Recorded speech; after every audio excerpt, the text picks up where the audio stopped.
Ustadz Dery Sulaiman kagumi JJ Govindah masih sabar dan maafkan Syahnas.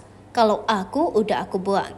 Ustadz Dery Sulaiman mengaku kagum pada sosok Richie Ismail atau JJ Govindah. Lantaran Ustadz Dery Sulaiman menilai suami Syahnas Sadiqah itu sosok yang sabar. Dinilai hebat oleh Ustadz Dery, JJ disebut tetap sabar meski mengetahui perselingkuhan istrinya selama setahun dengan Randy Kejanet.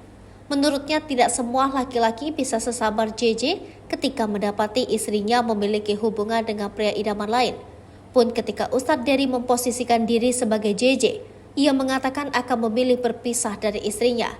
Terlebih sang Ustadz turut menyinggung soal kemungkinan alasan JJ memilih bertahan bersama Syahnas. Sementara terkait tato wajah Syahnas di punggung Randy, Ustadz Dery turut memberi tanggapan. Kembali Ustadz Dery memposisikan dirinya sebagai JJ dalam kasus ini.